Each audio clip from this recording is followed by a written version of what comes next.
नमस्कार दोस्तों। आज आपके सामने ईस्टर्न बॉडी वेस्टर्न माइंड अनुरिया जुरी द्वारा पुस्तक लिखित के पिछले अध्याय के अगली कड़ी के लेकर आपके सामने उपस्थित हुआ। दोस्तों आइए से बड़े ध्यान से सुनते हैं। दूसरे चक्र की अगली कड़ी। दूसरा चक्र चक्र संवेदना और अनुभूति, भावना और आनंद, अंतर्गतता और संबंध, गति और परिवर्तन का केंद्र इसके बजाय मुड़ जाता है और मुड़ जाता है, कुचल जाता और बर्बाद हो जाता है, जिससे मन की अवधारणात्मक अनुभूति शरीर के संवेदी आधार से और भी अलग हो जाती है। स्पर्श के बिना हम सचमुच स्पर्श से बाहर हो जाते हैं। हमारी इंद्रियों में सुस्ती के कारण व्यवहार समझदारी के बजाय बेतुका हो जाता है। दूसरे चक्र को प्राप्त करने में हम महसूस करने के अपने अधिकारों को पुनः प्राप्त करते हैं।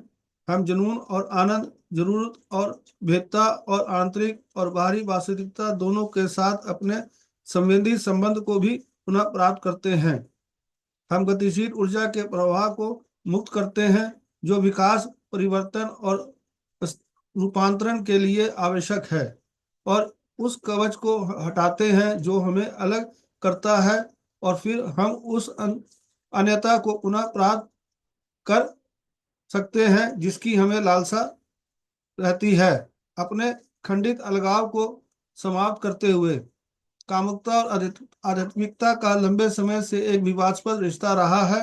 बहुत से लोग उन्हें चेतना के लिए ध्रुवीकृत प्रतिद्वंदी के रूप में देखते हुए एक का पीछा करना और दूसरे को नकारना है।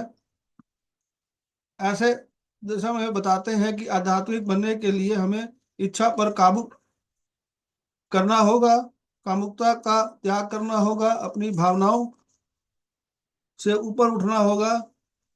तंत्र जैसे अन्य अभ्यास कामुकता और आध्यात्मिकता को एक अविभाज्य पूरे के रूप में देखते हैं। प्रत्येक एक दूसरे को बढ़ाता है। दूसरे चक्र के गुणों को नकारना हमारी संपूर्णता के एक आवश्यक हिस्सा को नकारना है, एक ऐसा हिस्सा जो चेतना के विस्तार और जागृति में महत्वपूर्ण भूमिका निभाता है। इसे अन्य चक्रों से कम या ज्यादा महत्वपूर्ण बनाना पूरे सिस्टम को असंतुलित करना है। आइए हम दूसरे चक्र को अपनी यात्रा के एक रोमांचक और गहरी हिस्से के रूप में सम्मान दें, और उस सम्मान में खुद को इसका आनंद लेने और इससे परे के क्षेत्रों को अपनाने के लिए स्वतंत्र करें।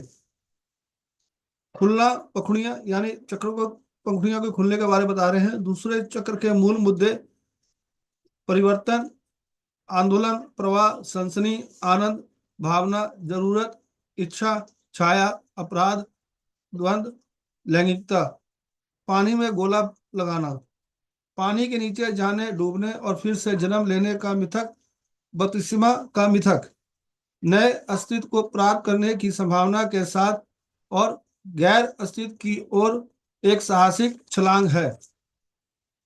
जैसे ही हम दूसरे चक्र में प्रवेश करते हैं, हम भावनाओं और कामुकता के जलीय क्षेत्र का सामना करते हैं। जहां हमने पहले चक्र को जमीन और स्थिरता के लिए काम किया है, हम अब भावनाओं और गति को विकसित करते हैं।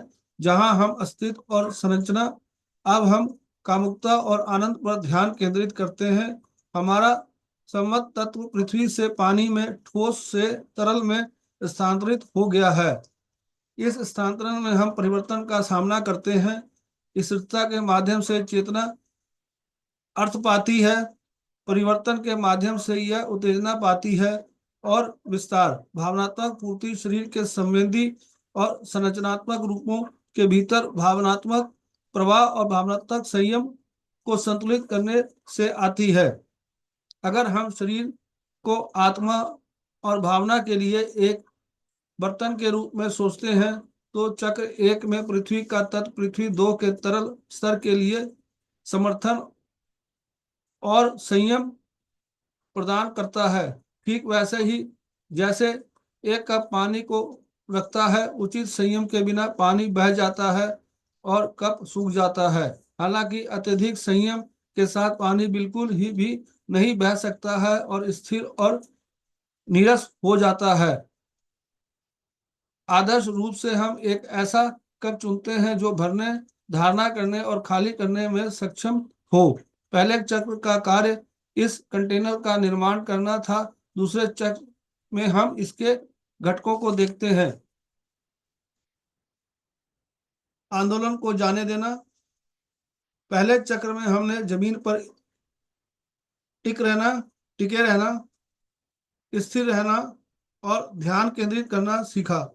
अब दूसरे चक्र में हमारी चुनौती इसके ठीक विपरीत है कि हम बहने दें और आगे बढ़ें, महसूस करें और झुकें। गति और परिवर्तन चेतना को उत्तेजित करते हैं। वे शरीर के माध्यम से बहने वाली भावनाओं के जलीय सार को उत्तेजित करते हैं।